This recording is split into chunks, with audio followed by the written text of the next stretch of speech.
আফগানিস্তানের পররাষ্ট্রমন্ত্রী আমির খান মুত্তাকি প্রথমবার ভারতের পররাষ্ট্রমন্ত্রী এস জয়শঙ্করের সঙ্গে উচ্চ পর্যায়ে আলোচনা করেছেন। নয়াদিল্লিতে শুক্রবার অনুষ্ঠিত এই বৈঠকে মুত্তাকি স্পষ্টভাবে বলেন, আফগানিস্তান ভারতকে ঘনিষ্ঠ বন্ধু হিসেবে দেখে এবং দেশের ভূখণ্ড কোনো বিদেশি গোষ্ঠীর ব্যবহারের সুযোগ দেবে না।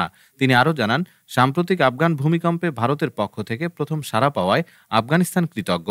মুত্তাকি বলেন, আমরা পারস্পরিক শ্রদ্ধা, বাণিজ্য ও মানুষের সম্পর্কের উপর ভিত্তি করে দুই দেশের বন্ধুত্ব আরও জোরদার করতে চাই। এই প্রথম দিল্লি সফরে এসে তিনি দুই দেশের মধ্যে বোঝাপড়া ও সহযোগিতা বৃদ্ধির ব্যাপারে আশাবাদ ব্যক্ত করেছেন। জাতিসংঘের নিষেধাজ্ঞার পর প্রথমবার এই সফর বাস্তবায়িত হওয়ার মাধ্যমে আফগানিস্তান ভারতের সঙ্গে কূটনৈতিক সম্পর্ক আরও মজবুত করার প্রত্যাশা করছে। ডেস্ক রিপোর্ট, আজ বার্তা।